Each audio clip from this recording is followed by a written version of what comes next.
Ladies and gentlemen, good day and welcome to our system Q1 FY24 earning conference call. As a reminder, all participant lines will be in listen-only mode and there will be an opportunity for you to ask questions after the presentation concludes. Should you need assistance during the conference call, please signal an operator by pressing star, then 0 on your touch-tone phone. Please note that this conference is being recorded. I now hand the conference over to Mr. Giriraj Maheshwari. Thank you and over to you, sir. Thank you, Riya. I welcome all participants to our system Q1 FY 2024 earning conference call. We have today with us Mr. Nitesh Bansal, Managing Director and CEO, our systems, and Mr. Nand Sadana, CFO, our systems. We will start the call with opening remarks on the performance of the company by Nitesh, followed by financial overview by Mr. Nand. Thereafter, we will have a closer statement by Mr. Nitesh. Subsequently, we will open for a Q&A session. Before I hand over, let me read out the customary disclaimer statement on behalf of the company. Investors are cautioned that this presentation contains certain forward-looking statements that involve risk and uncertainties. The company undertakes no obligation publicly to update or revise any such statements. These statements may undertake revision because of new information, future event, or otherwise. Actual result, performance, achievement could differ from those expressed or implied in such forward-looking statements. With this, now I am handing over to Mr. Nitesh for his opening comments. Thank you and over to you, sir. Thank you, Giri. Good morning. Welcome, everyone. Thanks for joining this call. For those of you who have access to the presentation, I will keep calling out the slide numbers as I refer to them. For those who don't, I'll anyway be covering the content of the slide. I'm on the agenda slide and I'll be covering some of the key highlights, trends and operating metrics, etc. As we go through. And then Nand will cover the financial details for the reported numbers for the quarter. So coming to slide number 4, which is the key highlights, we reported a revenue of 4,166 million rupees, which is about $50.2 million, which is a year-on-year revenue growth of 3.1% and a year-on-year adjusted EBITDA growth of 10.4%. The net profit stood at 275 million rupees or $3.3 million. If you look at from a adjusted EBITDA margin perspective, we have gone from 15.4% EBITDA to 14.4%, and we have provided a bridge for it, which I'll just talk about. But on a year-on-year basis, gone from 13.5% EBITDA to 14.4% EBITDA, which is the improvement of 10.4% that we talked about. It is adjusted for the share-based payment expense for RSUs that we've rolled out to all the key employees in the company. The expense for which comes to about 65 million rupees, which is recorded post this adjusted EBITDA. Adjusting for which the EBITDA will come to 535 million rupees or $6.4 million or 12.8% of the revenue. The bridge between Q4 to Q1 EBITDA, we have further improved our utilization and got advantage of higher billing days, resulting in 24 and 16 million rupees, so overall 40 million rupees addition to the EBITDA in that sense. But we've also rolled out salary hike to our employees in Q1, which costed us 26 million rupees. And then there is a 57 million rupees impact of normal standard operations, which covers stuff from, ramp downs or project closures coming from the customers, as well as, certain additional provisions for gratuity, etc., or provision reversals for which we had advantage in Q4. Net 600 million rupees of EBITDA reported for the quarter.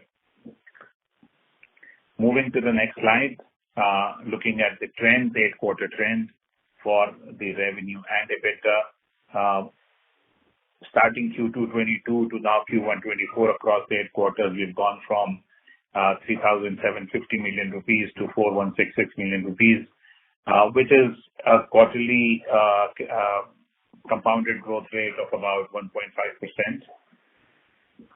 In the same time, we've gone from 13.1% EBITDA to 14.4% adjusted EBITDA, which is again quarterly compounded growth rate of 2.9%, bringing our EBITDA to 600 million rupees. Overall, the quality of revenue has improved. Our focus on doing more with cloud, data, and AI, with leading our value propositions with cloud, data, and AI, has led to better quality of deals, which is what is reflected in the quality of revenue that we're reporting now. Moving to the operations metrics, which is slide number 6. There is no major change in revenue by geography. Slight movement from 73.8 to 74.5% in North America, which is compensated by Southeast Asia and Europe going down from 13 to 12.2 and 10 to 9.8% respectively. Our client concentration largely remains the same. Our top client contributes 6.2%. Overall, top 10 clients contribute 22.7%, which has gone up from 22.3%. The mix has slightly changed over time. 2 or 3 clients which fell off the top 10 list and new clients have taken their place. But overall, we remain, on one hand, we enjoy the loyalty of some of our large clients. On the other hand, we remain largely diversified, which has helped us keep resilience during the last 4 to 5 quarters. As we have seen, the market has been quite up and down, but because we are so spread out and have many clients to balance off, it has kept us very resilient. On utilization, our numbers have significantly improved and they've consistently improved over the last 3 to 4 quarters. We are now at a consolidated blended utilization of about 80%, which compared to 4 quarters ago was 75.8. So there is almost a 4% improvement in utilization. On DSO, we have largely been in the range quarterly up and down, not taking into account. We reported a DSO of 62 days for the quarter ending March 24. Coming to some of the qualitative commentary on slide number 7, building for the future. Like I said last time, we are continuing to build our go-to-market motion. Our sales and delivery organizations have been reorganized in vertical lines, which has created a sharper focus on target industries. And these are industries where we have developed differentiated capabilities over the years. Also, as we had discussed last time, we have, during the quarter, rolled out focused account management for some of our key accounts. And this has been done under the leadership of our new Chief Customer Officer, Arun, who joined us in January this year. On offerings and positioning, which is a direct result of go-to-market, our offerings and solutions, new offerings and solutions have been rolled out on cloud platforms, which are both related to generative AI as well as smart manufacturing or AI for automation. These are, of course, data, cloud, AI have been our areas of focus, and we've been rolling out newer offerings and solutions in that area. We have also been rated as major contender in the Everest PEAK metrics for software product engineering services. I've got a slide for that later, so I'll talk a little more about it. But this was the first ever Everest PEAK metrics we participated in, and we have been put in the company of a lot of notable peers. On the partnership front, we have increased our focus on the ecosystem play, on partnering with the other tech providers or tech product companies whose products we use and we implement. So we are participating in events organized by those tech companies. We are showcasing our expertise in AI-powered intelligent integration and automation. And both with the 2 large hyperscalers, Microsoft and AWS, we have increased our traction. We now have 4 solutions registered on the AWS marketplace. And we are also jointly pursuing opportunities with Microsoft in the APAC region. On the leadership front, while this is post closure of Q1, but we've had a Chief Marketing Officer, Sanjay Sahai, who's joined us in April, and he will be bringing in a lot of marketing focus, both to focus on and elevate our brand, and of course, that would have an impact on our overall demand generation. Moving on to slide 8, some of the key wins that maybe I would like to highlight, which also denotes the nature of, or the shift of business as it takes place. So we've been entrusted by U.S. behavioral healthcare solution provider to set up a center of excellence for their product engineering and digital transformation needs. This includes data science and analytics to augment operational efficiency and value-based care. One of the leading fire safety solution providers in Canada has engaged us to develop a mobility app using .NET and other multiple platforms app UI. It is to help digitize their operations and enhance business efficiency. A US-based digital marketing solution provider has engaged us to upgrade their content management product. And this is actually not just upgrade, but also cloud enabled. So this includes cloud migration, assisting in consolidating their engineering teams for product engineering and modern data platform/AI needs. One of the largest privately owned general insurance companies has engaged us to provide product engineering services to digitize their in-house products. And one of the leading distributors of live and frozen seafood in Singapore has engaged us to implement Microsoft Dynamics-based Business Central and CRM to optimize their end-to-end business processes, yielding financial visibility and operational excellence for the enterprise. So all in all, decent set of wins and good quality of revenue, which obviously is a leading indicator for sustainable revenue base that we are building up for the future. And these are all accounts which will definitely give us opportunities to mine them further and grow with them. At this point, I'd like to hand over to Nand for financial performance and contribution analysis. Over to you. Thank you, Ritesh. Good morning to all. Thank you, everybody, for attending the call. I'll cover the financial performance, which those who are having the presentation is the last slide. Revenue for the quarter was rupees 416.6 crore or $50.2 million as against 416.3 crore or $50 million in last quarter and rupees 404 crore, that is USD 49.2 million same quarter last year. This is a growth of 3.1% year-on-year in dollar terms and almost flat quarter-on-quarter. Just to let you know that we are a calendar year company and this is our first quarter. The gross margin was 33.7% compared to 34% last quarter and 33.6% same quarter last year.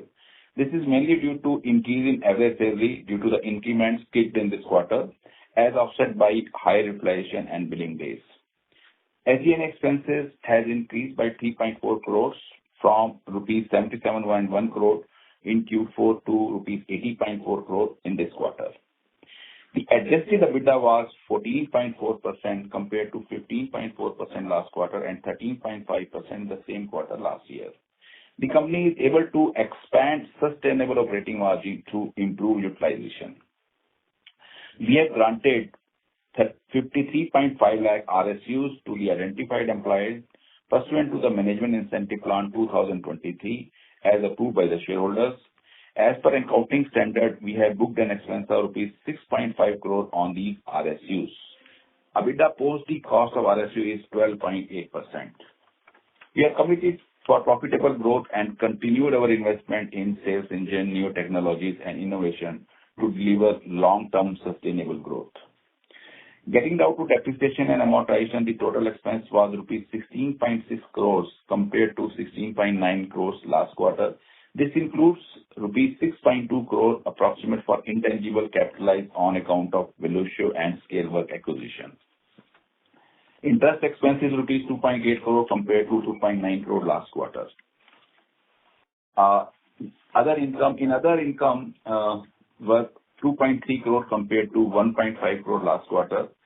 This quarter, we had an exchange gain of rupees 99 lakhs compared to exchange loss of 58 lakhs last quarter.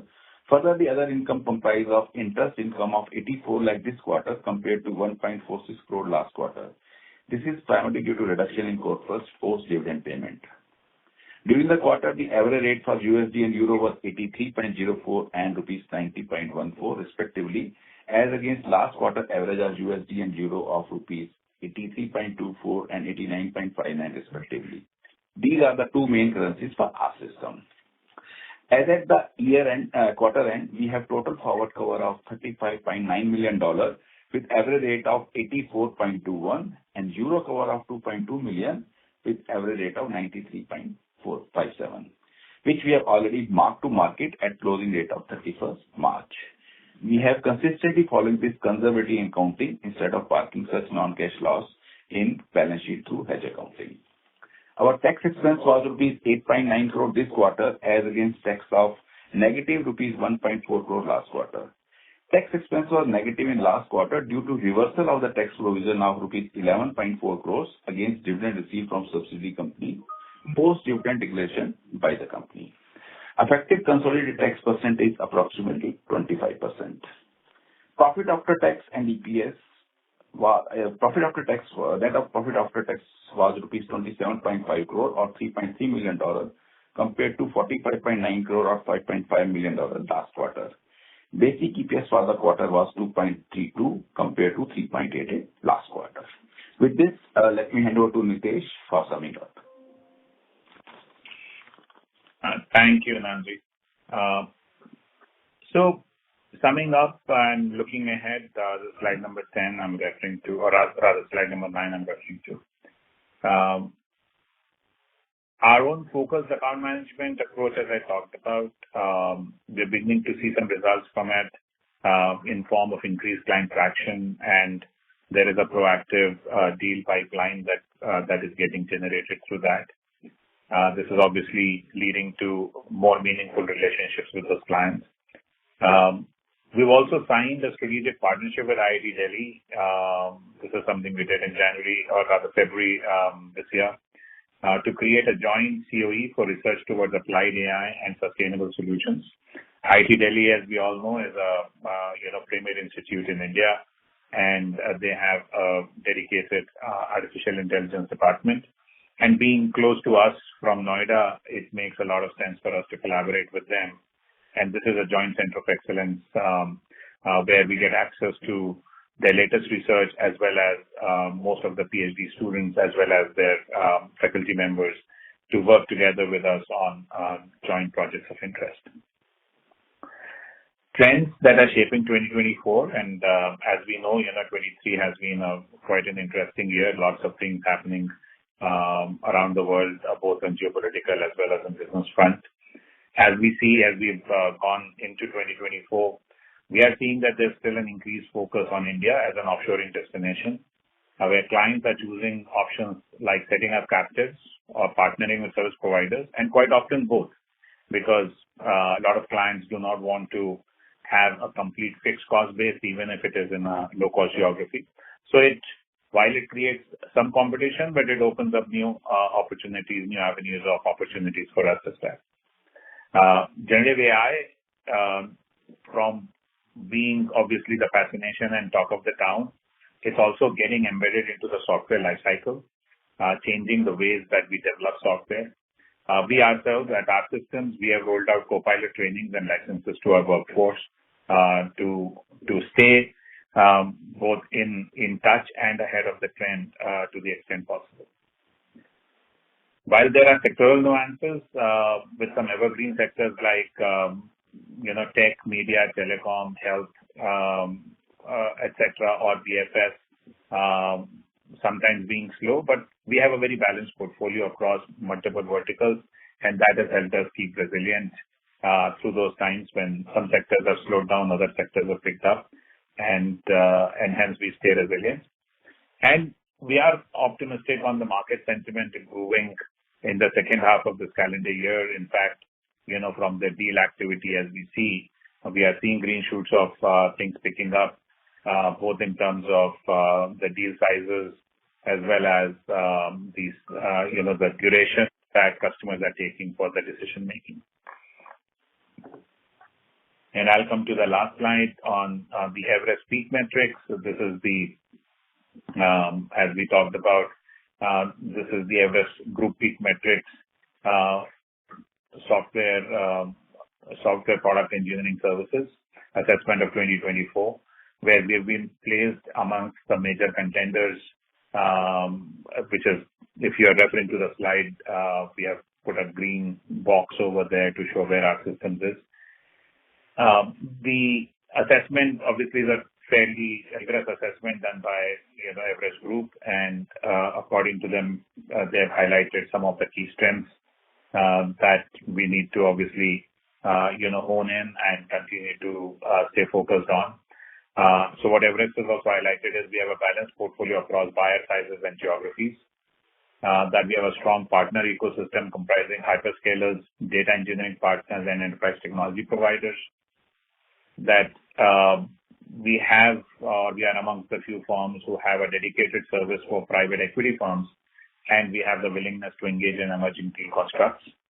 And in their own research and talking to our customers, they have heard client appreciation and feedback for our technical expertise, effective project management practices, and proactiveness in pitching innovative solutions.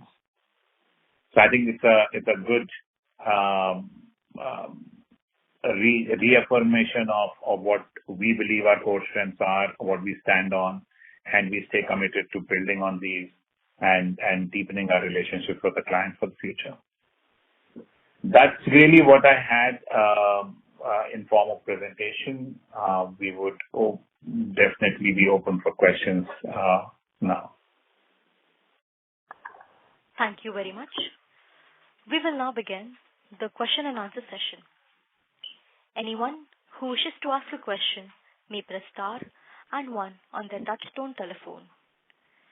If you wish to remove yourself from question queue, you may press star and two. Participants are requested to use handset while asking a question. Ladies and gentlemen, we will wait for a moment while the question queue assembles. The first question is from the line of Harsh Chaurasia from Vallum Capital Advisors. Please go ahead. Good morning, sir. Thank you for giving me this opportunity. So I have two questions. From last 5 quarters, we have seen decline in on-site employees, but in the current quarter, there was on-site employee addition, and at the same time, the North American region grew both on a Q-on-Q and a Y-on-Y basis. So are we seeing some green shoots in the region from both direct channel as well as the private equity channel? And my second question would be, in the last quarter, in the call, you mentioned we have built up a strong sales funnel, and even in this quarter press release, we have mentioned like the sales funnel is quite strong. So where are we in terms of the stages, like the early stage, mid stage, or the later stage, where our sales funnel getting converted into the deal wins? So these are my two questions. Thank you, Harsh. Thanks for those questions. No, I think your observation is right. Last 5 quarters, we've seen decline in the North America onshore, which is also very directly, I think, a reflection of the tech landscape in North America with significant layoffs across tech companies, etc., who happen to be our customers in many cases because we serve the tech ecosystem.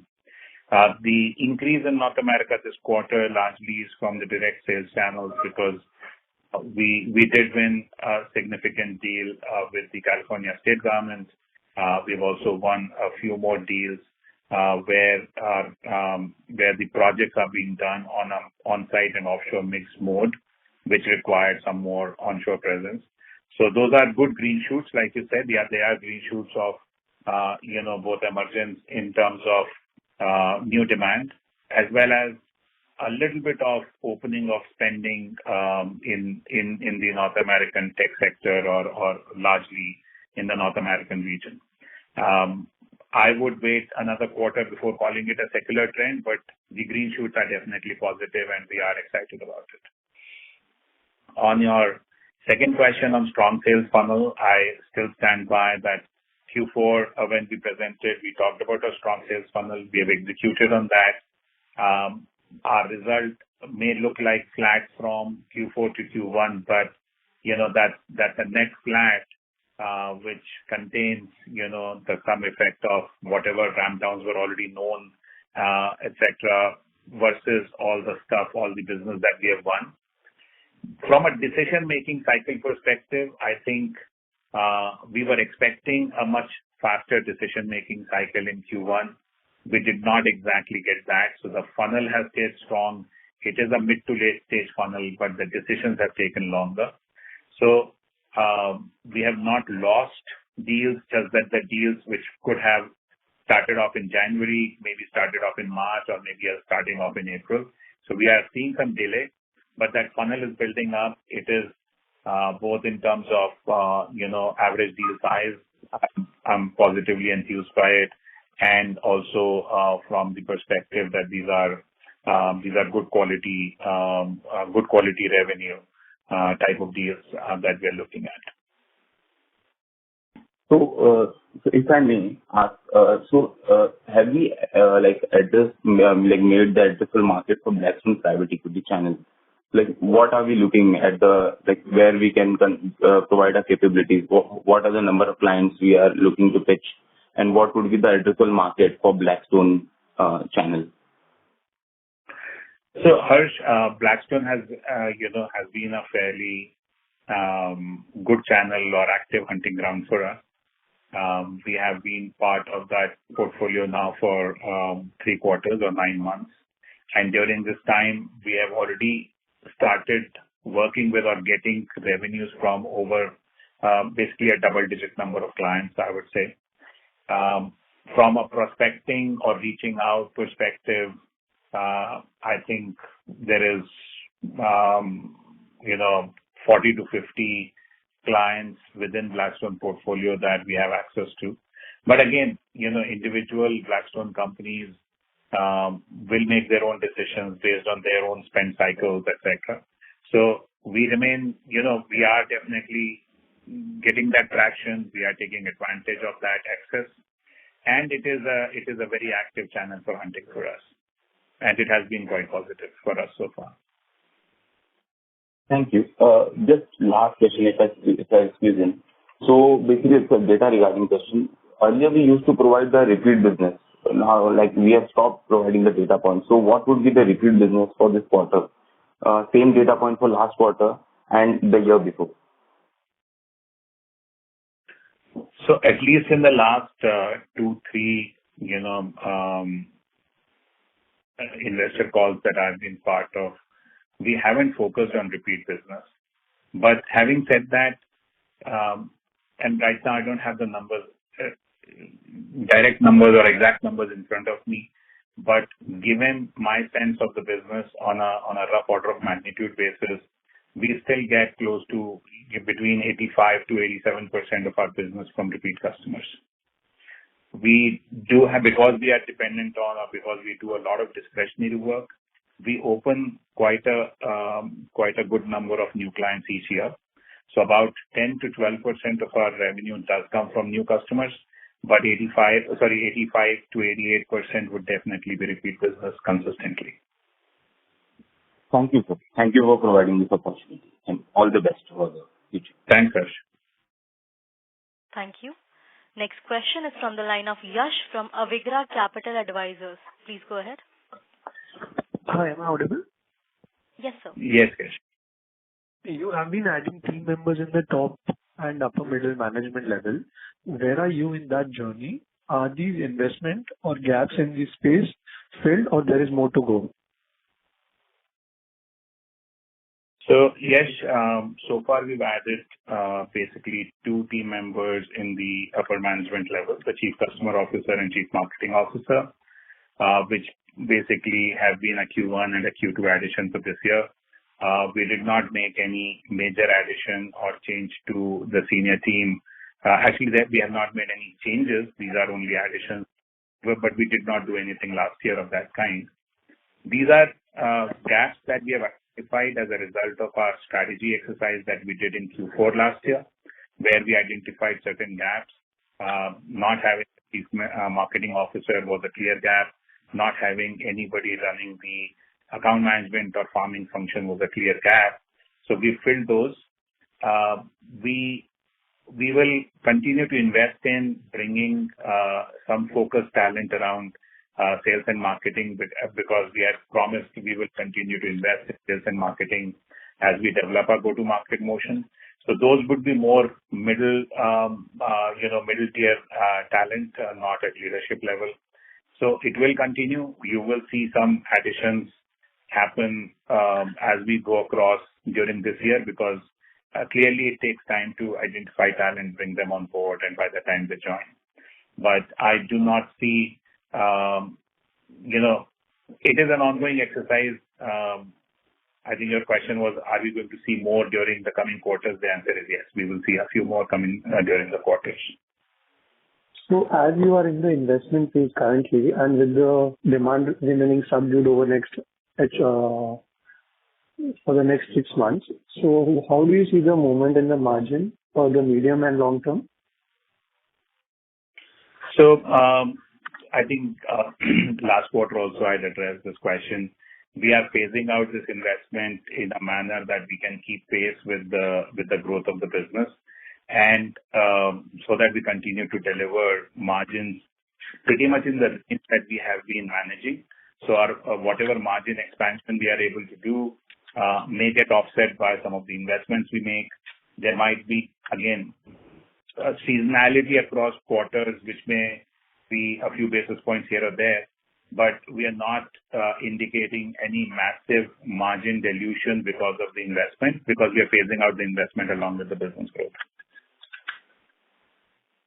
So you cannot give a number, right? Well, like I'm saying, I mean, we will continue to report or continue to maintain our margins at current levels.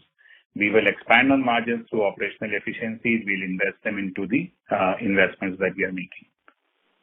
So if we are currently at the 14 point levels, our endeavor is that we continue at those levels. Okay, and can you speak about the organic growth for CY23 and Q1? That's all.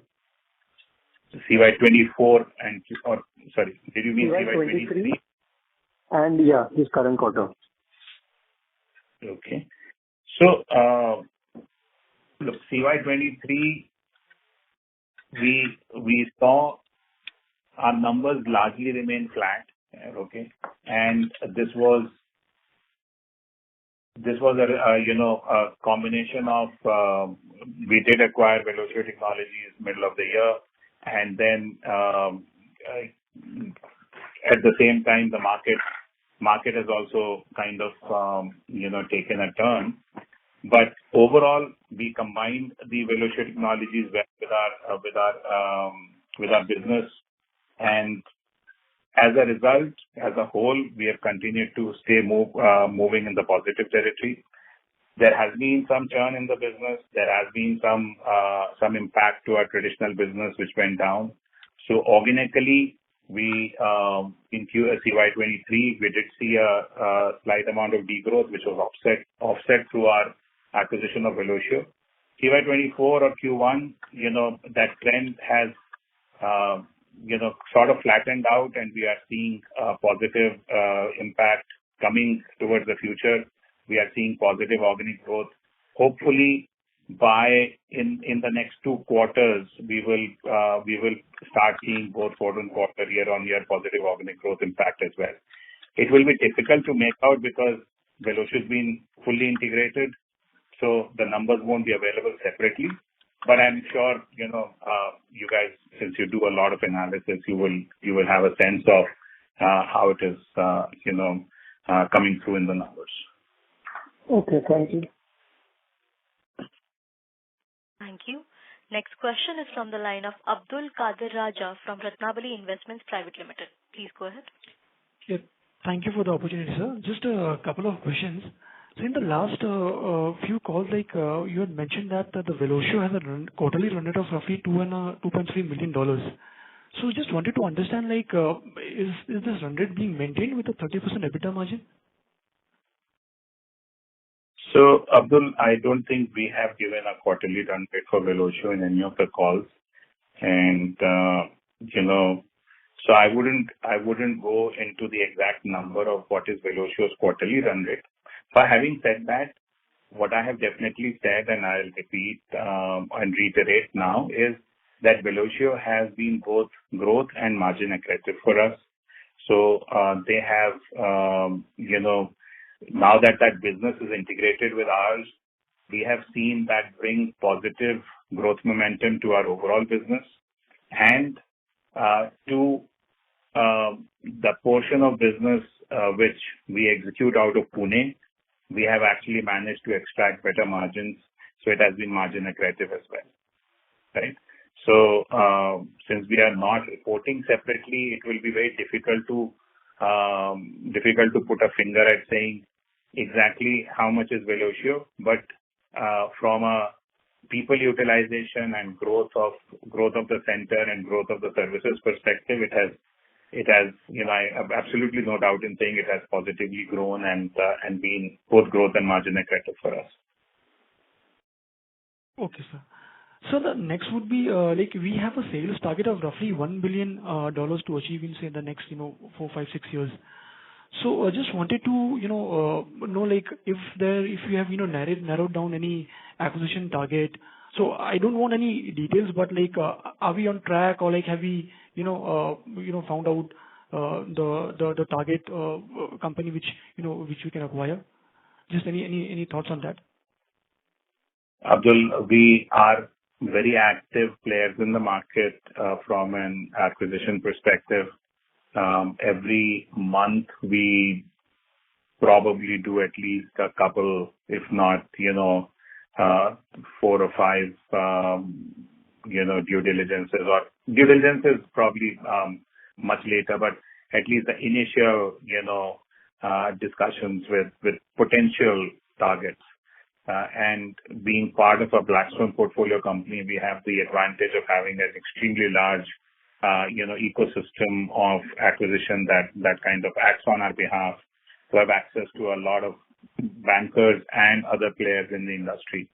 So our funnel for potential acquisition targets is extremely rich. We are, of course, being, conscious and cautious in terms of where we spend our bandwidth, how many we are able to kind of look at in detail, and what suits our kind of growth thesis. So that way, yes, we constantly looking. They are in various stages, and as soon as we find where it's both the meeting of the objectives, the growth thesis, the value it offers, and the right price to acquire, then we will be in a position to probably make an announcement whenever it happens. Okay. Thank you, sir, and all the best for the future. Thanks, Abdul. Thank you. Next question is from the line of Praveen from LIC. Please go ahead. Sir, I would like to know how is the telecom sector helping the company's growth in this especially after the Vodafone public issue.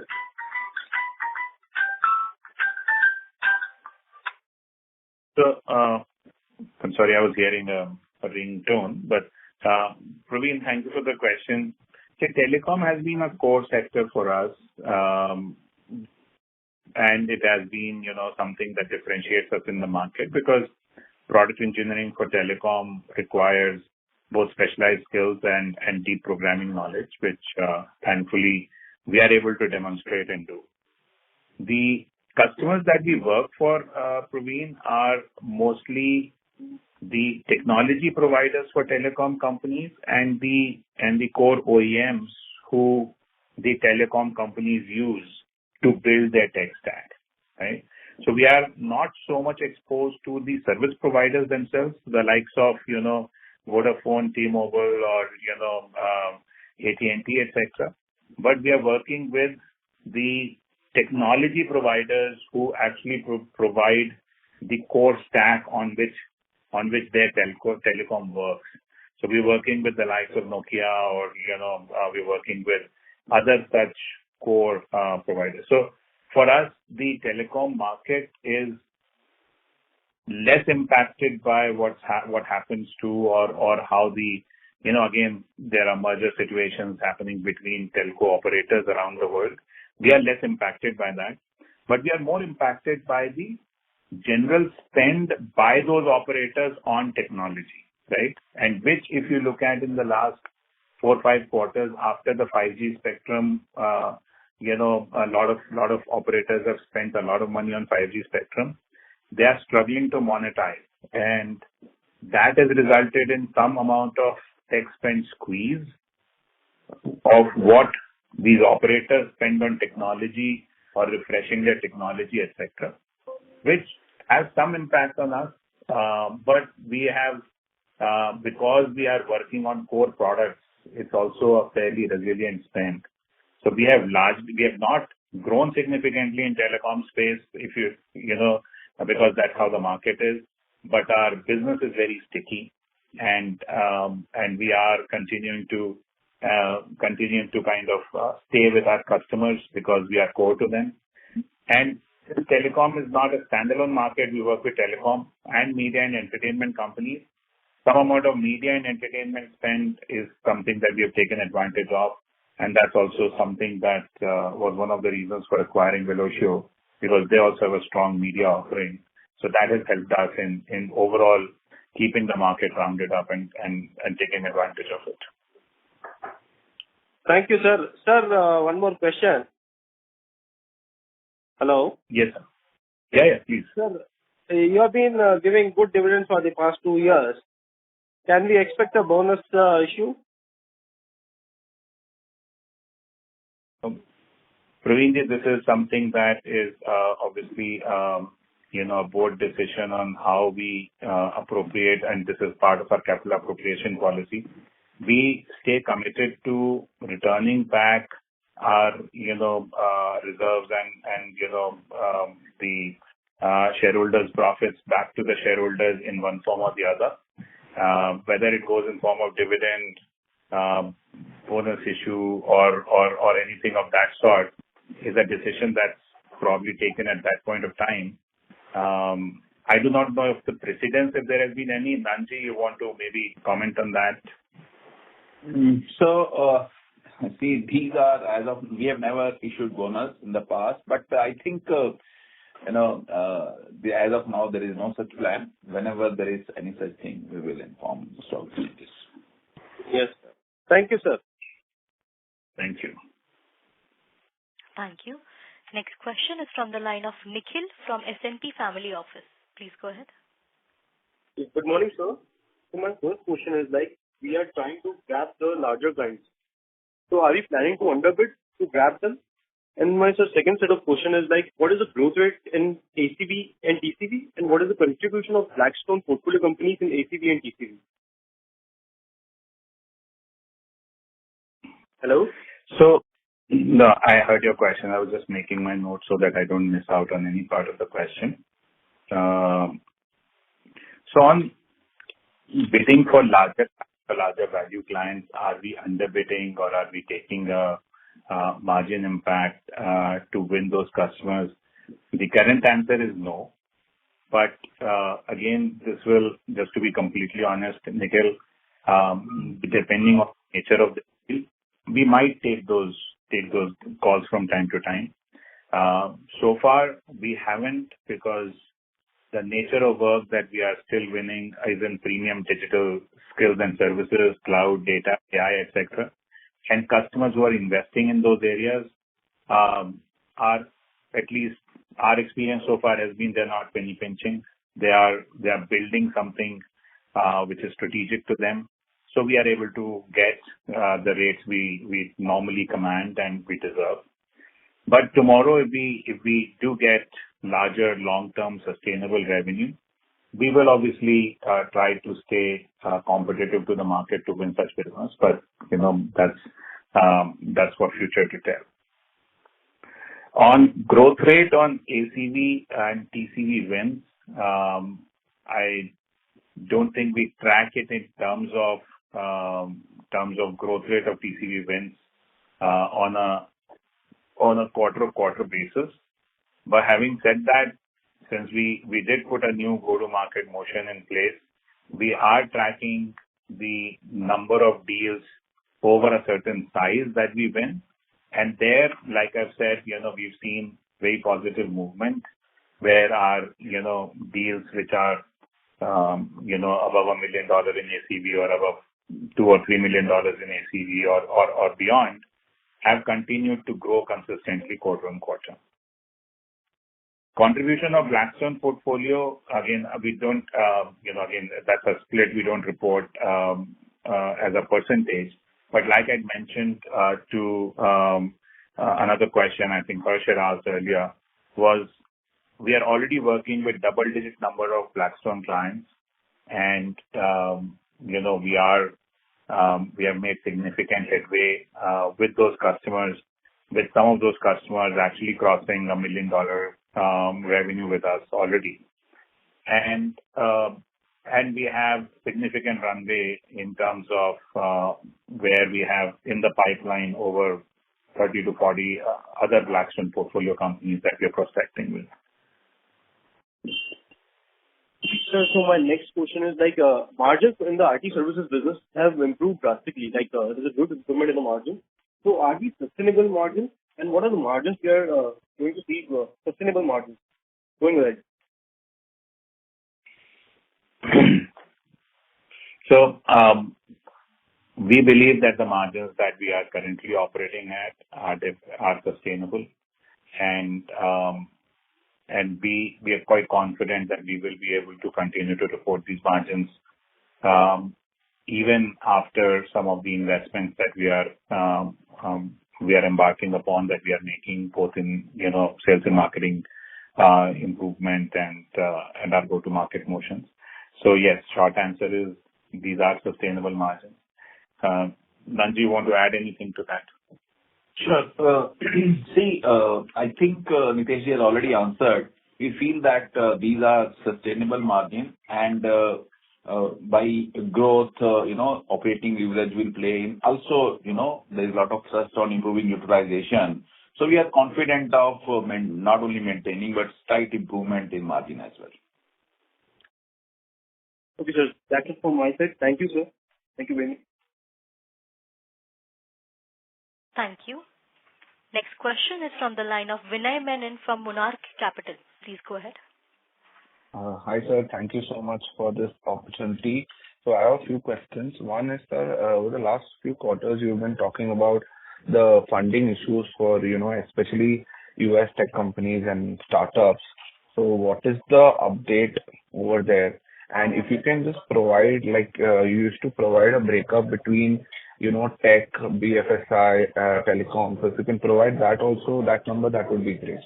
Thank you. So the funding issues for US tech companies, startups, etc., is quite public knowledge. I mean, if you look at any of the reports published, the total funding for the tech sector in general, and I'm not going to single out startups in there because these are, some of these fundings are for larger enterprises as well who are dependent on external borrowings or private equity investments. But the net funding has gone down significantly, and there is, still there are lots of companies who are seeing their funds dry up, and it's not just in US alone. I think we've seen that phenomena across the world. Though we are exposed more to US because our 73% of our business comes from US. That's why we see it in our reports. But it's true across the world, where most equity firms, whether venture capitalists or private equities, have started asking their investment companies to focus on fundamentals, to report, to report a real, annual revenue run rates as well as margins, versus what was a very buoyant market up to 2021-22, where funding was the funds were available for cheap and funding was being provided for investment in technology and growth of subscription rather than the real revenue and margins. So that situation, I think, is still true. It hasn't, at least so far, there is no immediate sign that it has, that situation is reversed or reversal is happening. But we hope that with stabilization of the interest rates and hopefully reduction on interest rates in a few quarters from now, maybe the situation could change. Then coming to Nanji, you want to talk about any split? Because again, I do not think we were reporting the split across sectors, but if you have some comments to make on that. So broadly, tech and telecom put together comprise of close to 50% of our revenue, and BFSI around 11-12%. That's the broad breakup. I think we report in our annual report, so you can refer. The broadly, the category is same. Okay.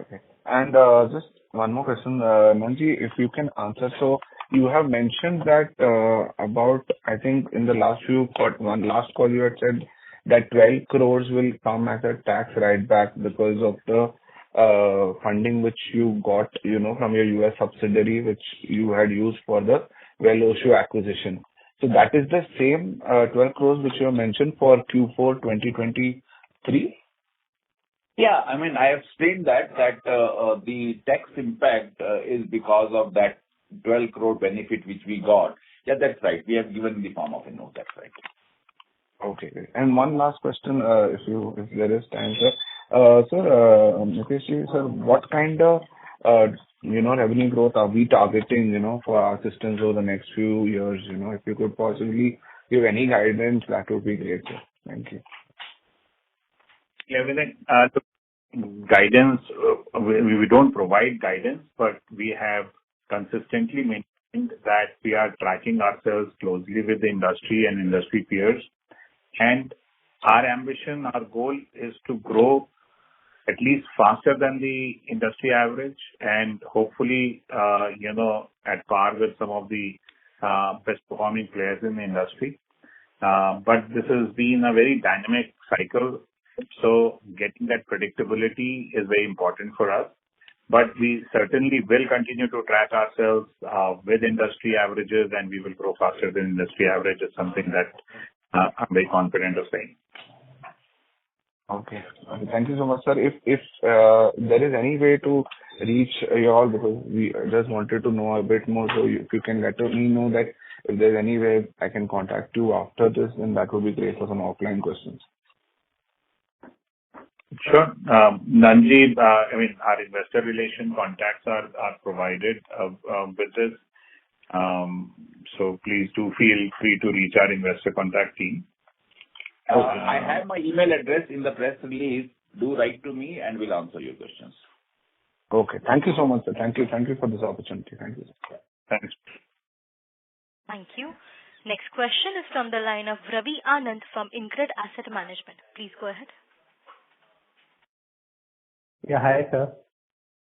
Sir, I have a few questions. Am I audible? Hello?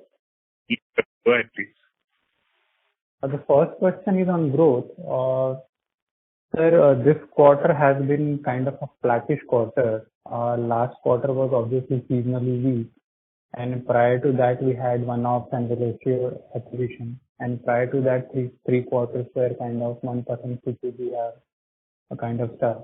So we understand that the industry is going through some headwinds. So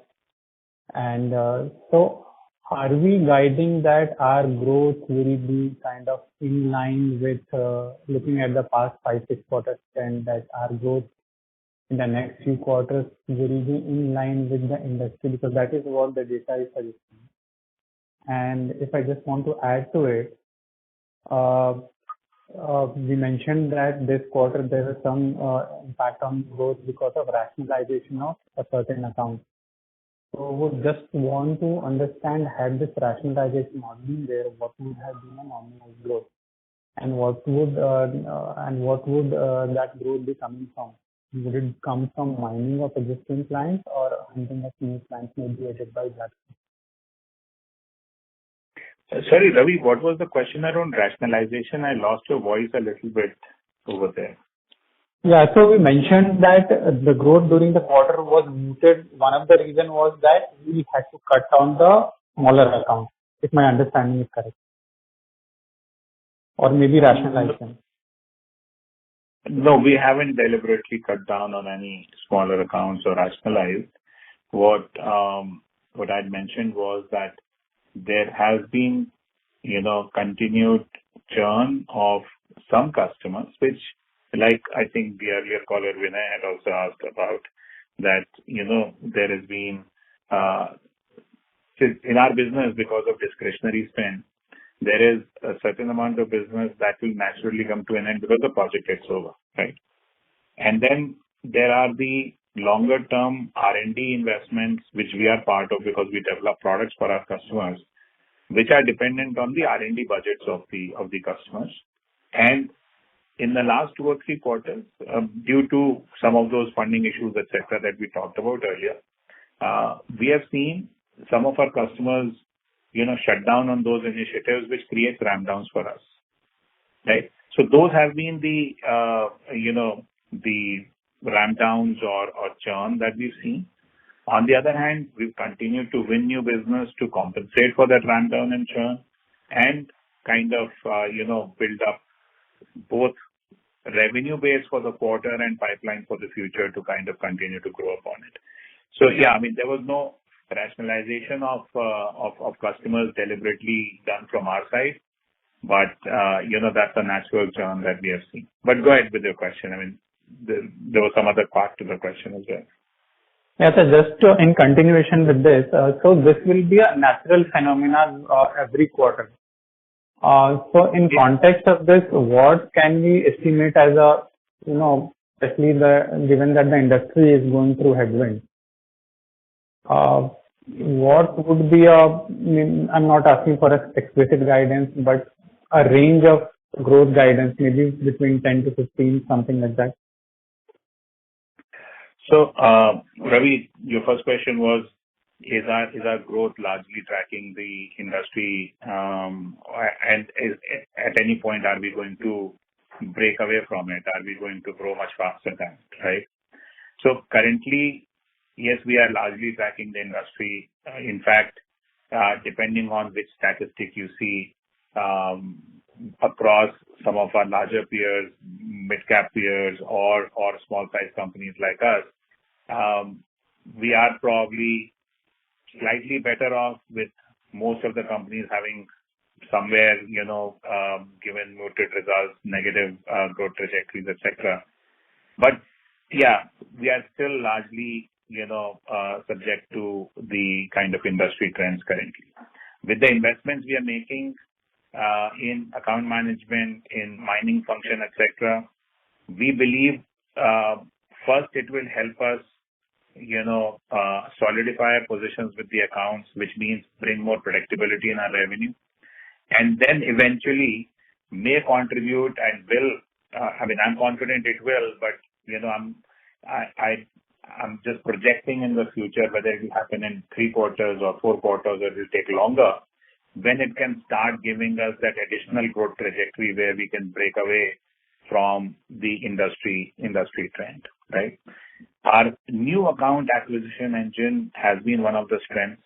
We will continue to leverage that. We will continue to acquire new accounts. So the growth will come from a combination of new accounts and existing. We would like to see to increase our predictability if the dependence or if the contribution of the new accounts could come to 10% or below. That would just improve our productivity and efficiency.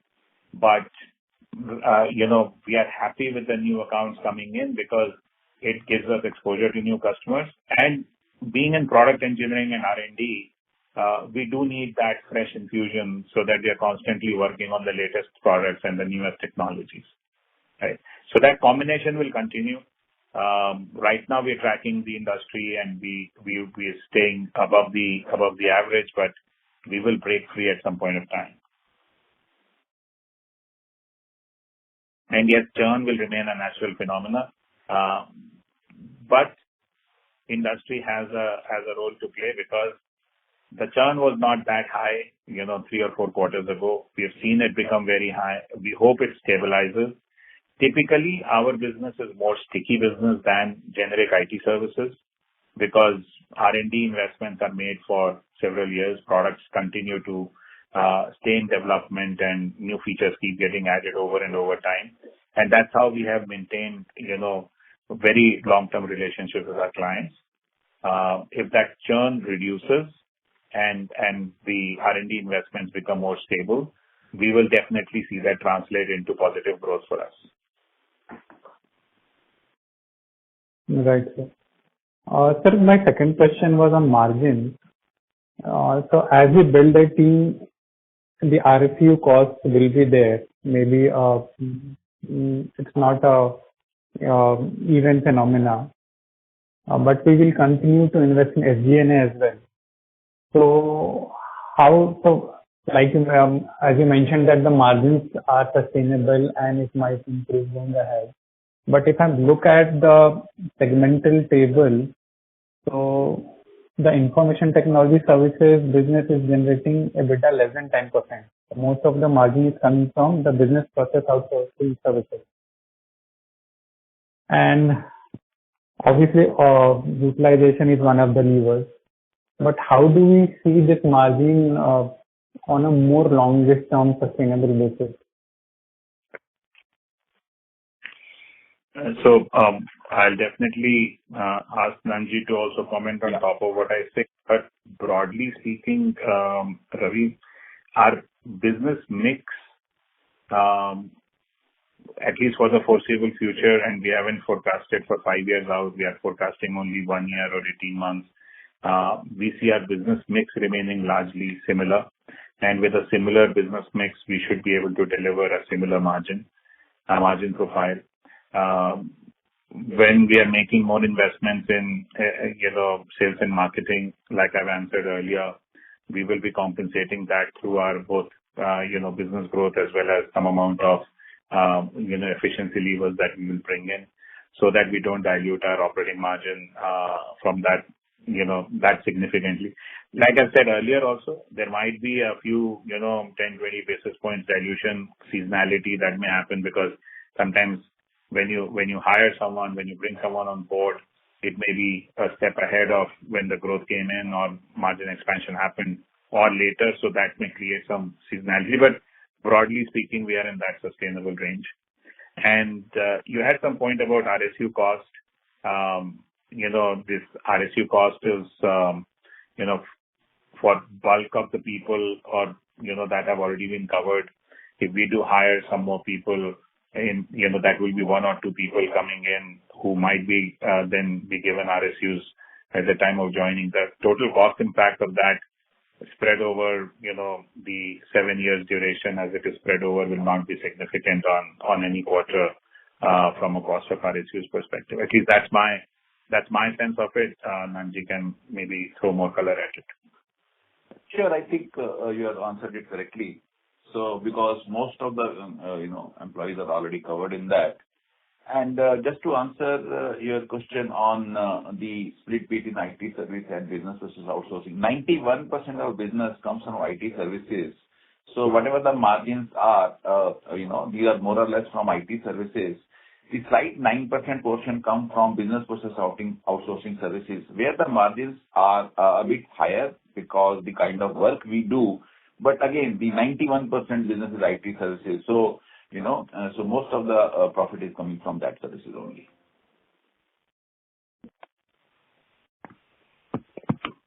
Got it, sir.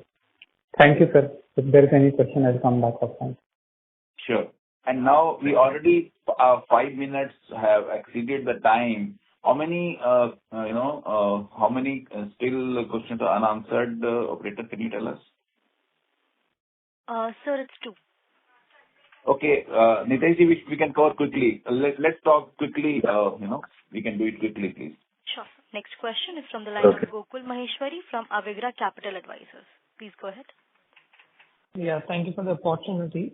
Sir, technology is changing very rapidly with AI coming in.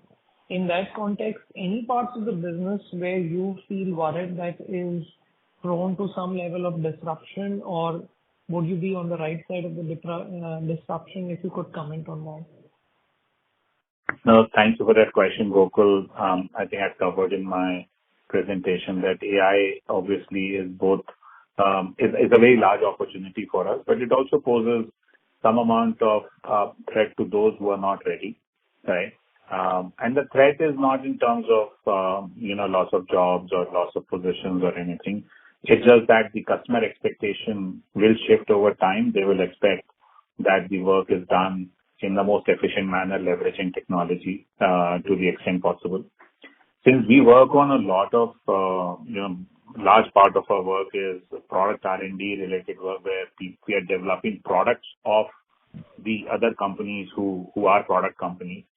They actually do not want their products to be developed, using AI technologies because they are writing code for high efficiency and specialized code and functions to deliver that special functionality. So quite often our customers do not want that to be included. But then there are functions in the software development lifecycle when it comes to testing, automation testing, when it comes to, doing certain amount of data simulations and all those things where AI can be very useful. So what we have done is we have already rolled out Copilot trainings to our staff. We have also rolled out licenses to our people, to the workforce, where they can start experimenting and using in their day-to-day work. They become used to working together with Copilot and start, looking at what kind of suggestions can come from AI, which can actually provide them efficiency and better mode of working. So one, our business as compared to, let's say, some other businesses which might be more in terms of support maintenance or testing or some of the other generic ID services oriented, our business is actually less impacted because of being core R&D. But even though it is the case, we are being proactive and we have identified the need and we have already taken steps to get our workforce, up to speed on the latest technologies, including generative AI for software development. Great. And when you mention about the fact that the industry is going through some amount of a challenging times because of the macros, but over a 3 to 5 year basis in your core segments, what would be the expectation for the industry growth? It's been, look, you obviously have been watching the market more than I have. For the last 4 quarters, everybody in the industry has been talking 2 quarters, right? And that 2 quarters has been kind of moving forward every quarter.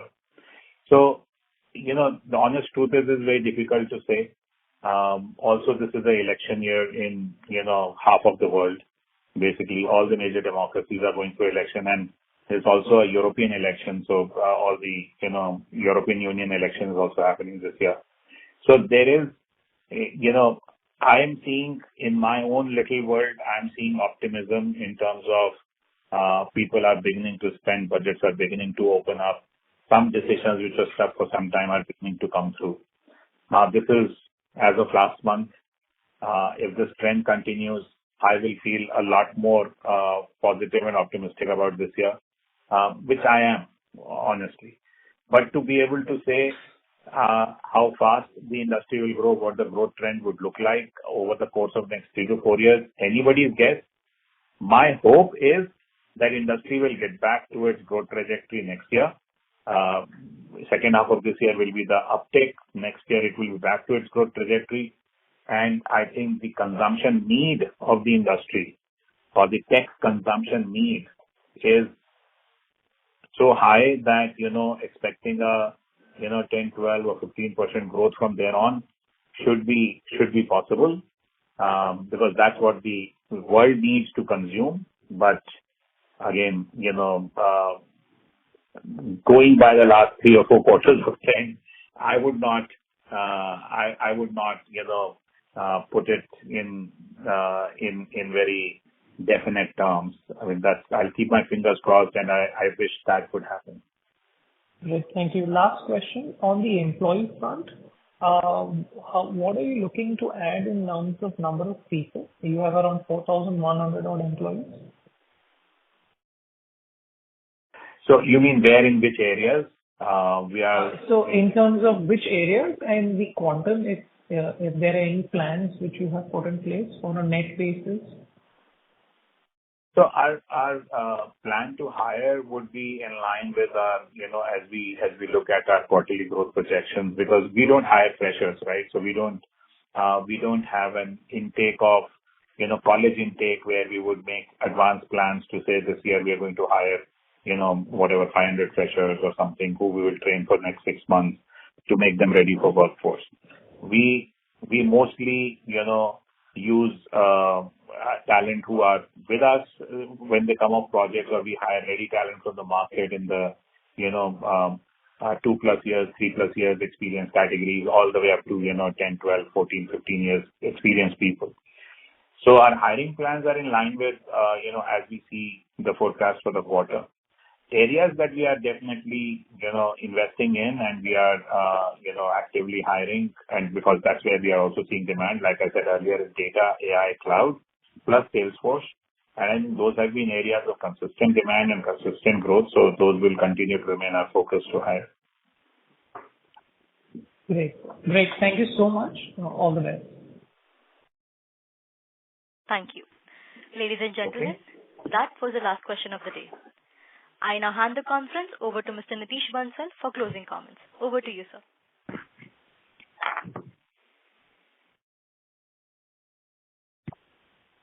Nanji, can you hear me? Sure. Yeah, we can hear you. And before Nitesh, you close, thank you for everybody's interest. If anybody has any question, you can write to me. My phone number and email address are at the end of the press release. You may write to me. Nitesh, you may please close. Hello? Yes, sir, you're audible. No, I'm asking Nitesh to close the meeting. Give a closing remark. Nitesh? Sir, I guess disconnected. Okay. Thank you, everybody. Thank you for attending the call. Thank you for your interest. Thank you. On behalf of our systems, that concludes this conference. Thank you for joining us, and you may now disconnect your lines.